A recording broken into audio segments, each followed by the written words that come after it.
रूबरू हूँ मैं आपसे। मैं सीमा सिंह, आपकी होस्ट, स्टोरी रीडिंग करती हूँ और कोशिश करती हूँ कि प्रतिदिन आपको एक या दो कहानी तो सुना ही दूँ। इन दिनों मैंने करीब 20-22 दिन का अवकाश लिया था और उस दौरान मैं नियमित नहीं थी। नियमित क्या, बिल्कुल ही उपस्थित नहीं थी। पहले से बोली हुई कहानियाँ ही मैंने अपलोड की थी या फिर एक दो नई बच्चियों ने मेरी हेल्प की, और हालांकि उसका बहुत विरोध मुझको सहना पड़ा, लेकिन फर्मली मैं खड़ी रही, क्योंकि अगर हम अपनी नई पीढ़ी को, अपने बच्चों को मौका नहीं देंगे तो हमें अपने अनुभव का क्या फ़ायदा। अगर हम अपने अनुभवों को, अपनी उपलब्धियों को आगे ट्रांसफ़र नहीं करेंगे तो ये बच्चे कैसे सीखेंगे। ठीक है, ईश्वर की कृपा थी कि आप लोगों ने मुझे पसंद किया। इसके लिए मैं आप लोगों की बहुत आभारी हूँ। मुझे नहीं पता था कि आप लोग मुझे पसंद करेंगे। मैंने तो कोरोना टाइम में, क्योंकि हिंदी साहित्य मेरा प्रिय विषय था, हिंदी साहित्य के लेखक मेरे बहुत प्रिय थे, खासकर पुरानी पीढ़ी वाले जो प्रेमचंद जी की पीढ़ी के थे, लेकिन उससे ज़्यादा प्रिय मुझे थे साठोत्तरी पीढ़ी के लेखक, जिन्होंने 60वें दशक के बाद से लिखना शुरू किया था, 60वें दशक से लिखना शुरू किया था और बाद तक लिखते रहे थे, और आज तक भी वो लोग सक्रिय हैं। उन्होंने अपनी युवावस्था से लिखना शुरू किया था, और मैंने जब चैनल शुरू किया तो मेरे दिमाग में यही था, जिन लेखकों के नाम मैंने बचपन से अपने घर में अपनी माँ से सुने थे या मम्मी और आंटी लोगों में चर्चा करते सुनते थे कि धर्मयुग में वो धारावाहिक चल रहा है, या जो धारावाहिक चलते थे उसका अगले अंक का इंतज़ार इन लोगों को रहता था। हालांकि जब तक हम लोग स्कूल में थे तब तक बड़ों की कहानियाँ पढ़ने की हम लोगों को आज्ञा नहीं थी। 12th के बाद जब कॉलेज में आए तो आज्ञा स्वतः ही मिल गई, और तब मैंने सबसे पहले पढ़ा था शिवानी जी को, और शिवानी जी की 14 फेरे। और वो पढ़ के मैं इतनी अभिभूत हुई थी, और मेरे दिल में जो एक, क्या बताएं, एक किशोरावस्था का जो एक प्रेम का अनुभव होता है ना, जो खुद तो करने पे नहीं मिला था, लेकिन उन नायक नायिकाओं का, जो नायक और नायिका के बीच में जो प्रेम था, उसकी तीव्रता को, उसके पैशन को मैंने अनुभव किया था। और तब लगा था प्रेम कितना अच्छा होता है, कितनी सुंदर फीलिंग होती है वो। तो एक तरह से शिवानी जी मेरी गुरु थी इस मामले में कि उन्होंने मुझे प्रेम से परिचित कराया था। एक तो उम्र भी वैसी थी, और ऊपर से उनका उपन्यास पढ़ के तो बिल्कुल बाग बाग हो गई थी मैं। फिर तो मैंने एक एक करके शिवानी जी के सारे उपन्यास पढ़ डाले। भैरवी पढ़ी, मायापुरी, अतिथि और कृष्णकली और सुरंगमा, बहुत सारे नाम हैं इस समय एकदम से मुझे नहीं याद आ रहा है। और उसी दौरान मैंने मालती जोशी जी को पढ़ना शुरू किया था, इन्हीं पत्रिकाओं में, क्योंकि सारी पत्रिकाएं घर में आती थीं। और उसी दौरान फिर मेरी शादी हुई, पत्रिकाएं फिर भी मैं भी नियमित खरीदती रही, मनोरमा खरीदती थी, सारी पत्रिकाएं खरीदती थी, और अपने इन लेखिकाओं के रचनाओं को पढ़ती थी। तभी मैं सूर्यबाला जी से परिचित हुई, सुषमा मुनीन्द्र जी से परिचित हुई, उर्मिला शिरीष जी से परिचित हुई, और उस दौरान की जितनी लेखिका थीं उस पीढ़ी की, मैंने लगभग सबको पढ़ा। और मालती जोशी जी और शिवानी जी को तो खैर मेरे शब्दों के परे है। उनके जब उपन्यास में पढ़ती थी और जो मुझे अनुभव होता था वो बता ही नहीं सकती। और मालती जोशी जी का पढ़ते थे तो बहुत कुछ सीखने को मिलता था, बहुत कुछ सच लगता था। ऐसा लगता था ये तो हमारे अगल बगल घर परिवार सब में घटित हो रहा है। पढ़ते पढ़ते ऐसा लगता था कि ये कहीं हम दूसरे लोक में नहीं हैं, अपने घर में ही हैं। तो ये पुराने अनुभव काम आए जब कोरोना के टाइम मैंने सोचा कि मैं भी पाठन करूं। तब ये नहीं सोचा था कि कोई पसंद करेगा कि नहीं, मैंने अपनी संतुष्टि के लिए शुरू किया था। और सबसे पहले मैंने मालती जोशी जी को पढ़ा। उनकी पुस्तकें अमेज़ॉन से ऑर्डर की, वो मंगाई, क्योंकि काफ़ी रचनाएं तो उनकी मैं पत्रिकाओं में पहले पढ़ ही चुकी थी। फिर सुषमा मुनींद्र जी की पुस्तकें मंगाई। राजस्थान में जब रहे थे तब विजयदान देथा बिज्जी जी की रचनाओं से परिचित हुए थे और उनको पढ़ के मुझे बहुत प्रोत्साहन मिला था, बहुत कुछ मतलब अच्छा लगा था पढ़ के। तो उनकी किताबें मतलब मंगाई मैंने, और शिवानी जी का तो खैर था ही। और बाकी मैं अपनी मम्मी के घर जाके, मदर के घर जाके उनकी लाइब्रेरी मैंने खोल डाली और खूब सारी किताबें उसमें से निकाल ली और फिर मैंने सुनाना शुरू किया। आप लोगों का स्नेह मिला, इसके लिए मैं ईश्वर की भी आभारी हूँ और आप लोगों की भी आभारी हूँ। मुझे नहीं मालूम था कि आप लोग मुझे पसंद करेंगे। पढ़ लिया था ये सोच के कि मैं अपनी संतुष्टि के लिए पढ़ रही हूँ। और अब जब थोड़ा आप लोग पसंद करने लगे और इधर मैंने पहली बार 20-25 दिन का अवकाश लिया, 2-2, 4-4 दिन का तो खैर ले ही लेते थे, लेकिन एक साथ मैंने अवकाश लिया, तब मुझे लगा कि इस समय मुझे कोई हेल्प करता तो बहुत अच्छा होता। उसी दौरान ईश्वर की कृपा है, या कह दीजिए ईश्वर की मेरे ऊपर हमेशा से कृपा है। अगर कभी मन में कुछ ऐसी इच्छा होती है तो जिसके बारे में मैं सोचती हूँ वो मुझे स्वतः प्राप्त हो जाता है। और इसी तरह अदिति चौहान और साधना शुक्ला जी का सहयोग मुझे प्राप्त हुआ। ये लोग कोई मेरे सगे संबंधी नहीं हैं, सगे संबंधी से बढ़कर हैं। दोनों मेरी बेटियों से बढ़कर हैं, मेरी बेटी से बढ़कर हैं दोनों, क्योंकि उन्होंने मुझे सहयोग देने के लिए कहा और मैंने उनका सहयोग लिया भी। हालांकि बहुत विरोध सहा, कई लोगों ने बहुत विरोध किया, मेरा चैनल छोड़ देने की भी धमकी दी। ठीक है, ये कोई आर्थिक या वो तो है नहीं मजबूरी मेरी। हिंदी साहित्य ही सुना रही हूँ, कोई निम्न स्तरीय साहित्य नहीं सुना रही हूँ। वो दोनों लड़कियाँ जो हैं, एक लॉयर है, मतलब अभी लॉ करके उसने प्रैक्टिस शुरू की है, साधना शुक्ला जी ने दिल्ली में। और अदिति चौहान एक आर्मी ऑफिसर की वाइफ है और उसकी भी क्वालिफिकेशन बहुत अच्छी है और वो भी यंग है। तो क्यों नहीं हम यंग लोगों को मौका दें। ठीक है, कमियां तो निकालना चाहें तो भगवान में भी हम निकालते ही हैं। तो ठीक है, अगर आप लोग नहीं उनको पसंद करते हैं तो उसमें स्पष्ट लिखा है मैंने, कहीं कोई धोखाधड़ी नहीं की है।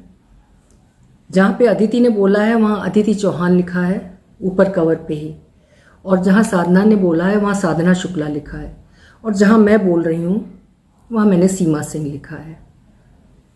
और बाकी आप लोगों की चॉइस है, लेकिन आप लोगों के प्रति मेरे मन में जो सम्मान है वो आप चाहे हमको सुने, हम तीनों को, या ना सुने, वो मेरे मन में हमेशा रहेगा, क्योंकि आपने मुझे पहचान तो दी, उसकी तो मैं आभारी हूँ और सदैव रहूँगी। तो ये तो हो गई बात, क्योंकि मैं बहुत दिन से रूबरू होना चाहती थी आपके, क्योंकि मैं कमेंट्स में कितना आखिर जवाब दे सकती हूँ, कितना कन्विंस कर सकती हूँ आप सबको। इस समय तो मैं फ्रीली होकर बैठ के आपसे बात कर रही हूँ, ये सोचकर कि हम आप आमने सामने बैठे हैं। लाइव स्ट्रीमिंग मुझे दिक्कत देती है, मैं इतनी जल्दी जल्दी किसी के प्रश्नों का जवाब नहीं दे पाती हूँ। आजकल के बच्चों की तरह उतना स्पीड नहीं है मुझ में। तो मैंने सोचा रूबरू होकर आप लोगों से बात करूं, और अगर आप लोगों को जो भी पूछना हो, कहना हो, या आप लोगों के जो विचार हों आप कमेंट्स में लिख सकते हैं, तो मैं आप लोगों को जवाब दे सकती हूँ। अच्छा, मुझसे लोग ये भी पूछते हैं कि आपने, जो कि कहानियाँ ही सुनानी है तो आपने एक ही चैनल क्यों नहीं बनाया, 4-4 चैनल क्यों बना रखे हैं। एक्चुअली दूध का जला छाछ भी फूक फूक के पीता है। जो मेरा पहला चैनल था आज सुनिए, जिसको आप लोगों ने बहुत प्यार दिया था और बहुत जल्दी वो ग्रो हुआ था, जबकि ये चैनल ग्रो नहीं हो रहे हैं, सब्सक्राइबर्स बिल्कुल नहीं मिल रहे हैं मुझको। तो लेकिन उसमें बहुत जल्दी सब्सक्राइबर्स भी मिले थे और प्रशंसा भी मिली थी, जबकि तब मैं कच्ची थी, बहुत गलतियां करती थी। गलतियां अभी भी करती हूँ, ऐसा नहीं है मैं परफेक्ट हूँ, लेकिन तब तो बहुत ज़्यादा करती थी। बल्कि अदिति और साधना तो नहीं करती हैं, मैं उस तरह से देखती हूँ। तो यही मैं कहना चाहती थी कि 4 चैनल मैंने इसलिए बनाए थे कि मैंने 2-3 कहानियाँ ऐसी सुना दी थी जो एक मल्टीनेशनल कंपनी, ऑडियो बनाने की एक कंपनी थी जो 5-6 देशों के साहित्य का ऑडियो बनाती है, सिंगापुर बेस्ड कोई कंपनी है। उसके पास उन कहानियों के ऑडियो के कॉपीराइट्स थे और मुझे ये बात नहीं मालूम थी और मैंने वो सुना दिया। तो उन्होंने शुरू में तो नहीं मुझे कॉपीराइट स्ट्राइक भेजा, लेकिन क्योंकि उन्हें शायद YouTube के सारे नियम मालूम होंगे और बड़ी कंपनी थी, उनका लीगल सेल भी अच्छा एक्टिव होगा, बड़ा होगा, तो YouTube के नियमों के हिसाब से अगर 1 महीने में 3 एक्टिव स्ट्राइक आ जाती हैं तो YouTube का नियम है कि वो चैनल डिलीट कर देता है। तो वही मेरे साथ हुआ। उन्होंने 1 महीने के अंदर ही लगातार, जो मैंने करीब 2-3 महीने पहले कहानी बोली थी उसकी पहले नहीं भेजी, 1 महीने में ही उन्होंने लगातार 1-1 हफ्ते के अंतर पे 3 स्ट्राइक भेजी और YouTube ने अपने नियम के हिसाब से मुझे 1 हफ्ते का समय दिया कि आप या तो उनसे कंप्रोमाइज़ करें शिकायतकर्ता से, और या फिर आपका चैनल 1 हफ्ते के अंदर डिलीट हो जाएगा। मैंने बहुत कोशिश की, उनको बहुत मेल किए, लेकिन उन लोगों ने कोई जवाब नहीं दिया मुझे और फलस्वरूप मेरा चैनल डिलीट हो गया। और रातों रात मेरी 1 साल 1.5 साल की जो मेहनत थी, करीब लगभग 800 कहानियाँ मैं बोल चुकी थी उस चैनल में, वो डिलीट हो गई। एकदम से निराशा हुई, मुझे तकलीफ़ हुई कि मेहनत तो एकदम पानी में मिल गई मेरी। फिर मेरे श्रोताओं ने मुझे बहुत सहारा दिया, बहुत सहारा दिया। आप लोगों की मैं ऋणी रहूँगी, और कहा कि आप तुरंत चैनल खोलिए और हम आपको सब्सक्राइब करेंगे। मैंने तुरंत चैनल आज हिंदी साहित्य सीमा सिंह चैनल खोला और मेरे प्रिय श्रोता लोग जो थे जितने, उन्होंने मुझको तुरंत सब्सक्राइब किया। हालांकि जितने उसमें थे 15-20 हज़ार वो तो नहीं मिले, लेकिन जो वास्तव में क्या ना, फ्रेंड्स इन नीड, तो जब मुझे ज़रूरत पड़ी और जिन श्रोताओं ने मुझे सहारा दिया, उनकी मैं आभारी हूँ, ऋणी हूँ। और मैंने फिर से शुरू किया, फिर से बोलना शुरू किया। फिर मेरे दिमाग में आया कहीं फिर ऐसा ना हो कभी ये डिलीट हो जाए, फिर मेरी मेहनत पानी में मिल जाए। तो मैंने एक पैरेलल दूसरा चैनल खोला, कथा कथन। सोचा कि दोनों में अलग अलग कहानी सुनाऊंगी और सुनानी शुरू भी की। फिर मुझे लगा कि जो आज सुनिए चैनल था मेरा, जिसको सब लोग पहचानते थे और अचानक डिलीट होने पे उसको ढूंढते थे और मैं नहीं मिलता था उनको, तो मैंने फिर उसी लोगों को लेके, जो पुराना मेरा लोगो था आज सुनिए का, और उसी नाम से फिर मैंने तीसरा चैनल इसलिए खोला कि जिन लोगों को उस लोगों की पहचान है वो उस लोगों को देख के शायद लौटेंगे, क्योंकि सबको उतना नहीं मालूम था मेरे बारे में, जो रेगुलर नहीं सुनते होंगे लेकिन लोगों को पहचानते थे आज सुनिए के। ये सोच के मैंने तीसरा खोला। कुछ लोग लौटे उसमें भी, और लोगों ने कहा कि अरे आप कहाँ गायब हो गई थी बीच में। तब मुझे लगा कि इस कुछ लोगों ने पहचाना मुझे। फिर वो 3 चैनल मैं चलाती रही, ये सोच के कि अगर एक चैनल डिलीट हो जाए अचानक तो मैं 2 चैनल पे तो काम कर सकूं, या 2 चैनल की कहानियां तो बच जाएंगी। फिर धीरे धीरे मुझे लगा कि मैं क्यों ना एक एजुकेशनल चैनल खोलूं जिसमें वो कहानियाँ हिंदी साहित्य की बोलूं, वो उपन्यास और नाटक बोलूं जो कोर्सेज में है, सिलेबस में है, चाहे वो 6 क्लास हो, 12 से 6 to 12 क्लास की हो, चाहे ग्रेजुएशन पोस्ट ग्रेजुएशन की हो या प्रतियोगी परीक्षाओं में आते हों के सिलेबस में हो। फिर मुझे लगा कि अगर मैं इन्हीं में बोलूँगी तो वो अलग से उनको आइडेंटिफाई कोई नहीं कर पाएगा कि ये सिलेबस में चलते हैं।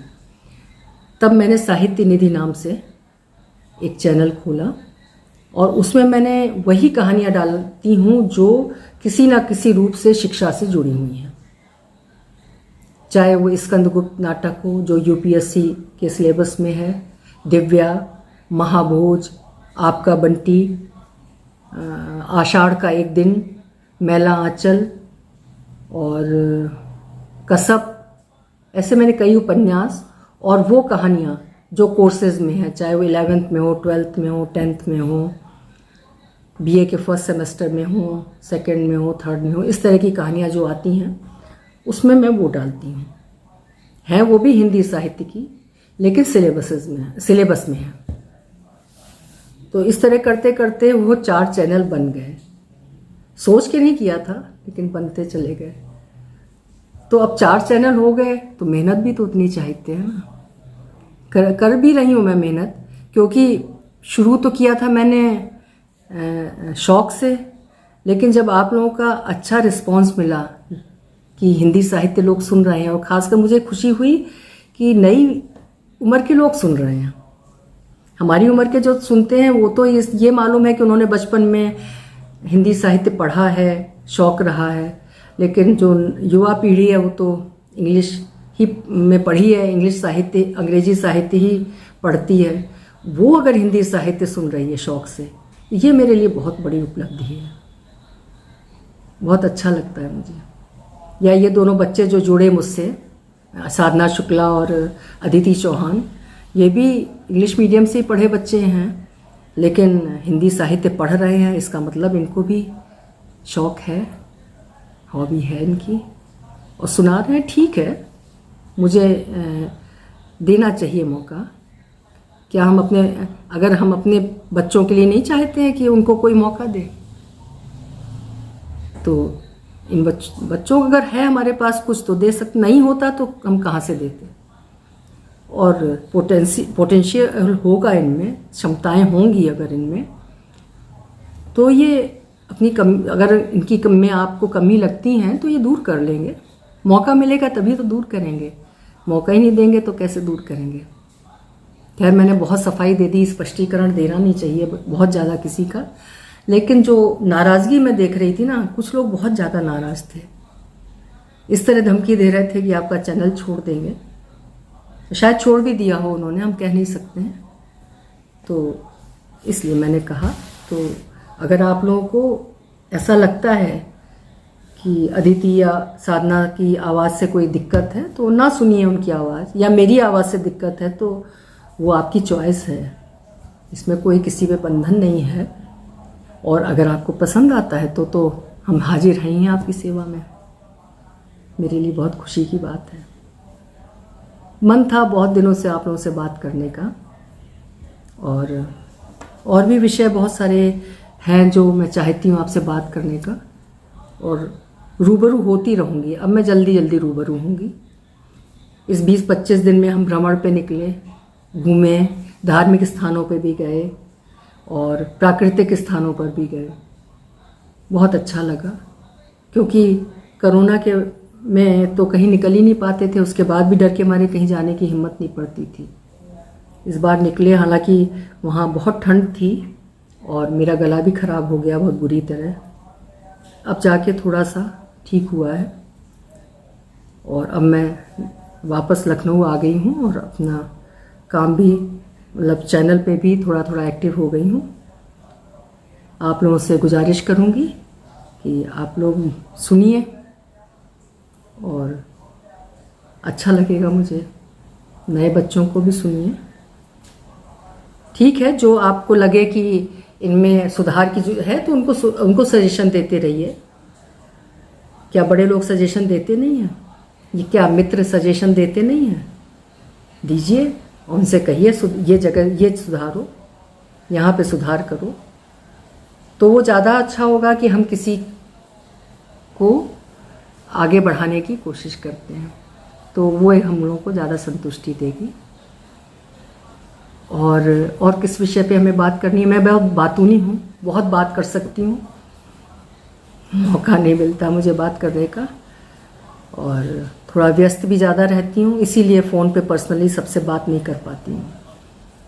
क्योंकि अगर मैं बातें करने लगूँ तो कहानियाँ अपलोड करना मुश्किल हो जाएगा, कहानियाँ तैयार करनी, रीडिंग करनी मुश्किल हो जाएगी, फिर घर गृहस्थी भी देखनी होती है, सामाजिक उत्तरदायित्व भी निभाने होते हैं, पारिवारिक उत्तरदायित्व भी निभाने होते हैं, सब चलता है।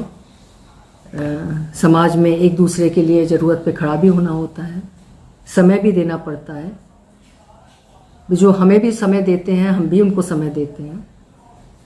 कोई ज़रूरी नहीं है कि रुपए पैसे से किसी की हेल्प की जाए, समय देना पड़ता है। तो इसी 24 घंटे में ही सब कुछ करना है मुझे, कोशिश करती हूँ इसी में कर लूँ, इसीलिए पर्सनली सबसे बात फ़ोन पे नहीं कर पाती हूँ, और इसीलिए अपना नंबर मैंने शेयर भी नहीं किया है।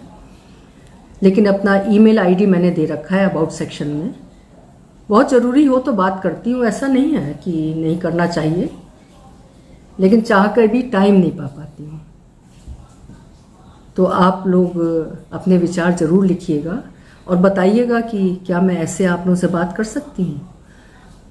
अभी तो मैंने नए रीडर्स की वजह से बात की, क्योंकि बहुत ज़्यादा जवाब दे पाना मेरे लिए मुश्किल हो रहा था सबको पर्सनली, और जो लोग नाराज़ हैं वो प्लीज़ अपनी नाराज़गी छोड़ दें। ठीक है, ना सुने उन लोगों को जिनकी आवाज़ नहीं पसंद आ रही है, जिनकी पसंद आए उनको सुने। फिर मिलेंगे। आप लोग खुश रहें, स्वस्थ रहें, आबाद रहें। नमस्ते।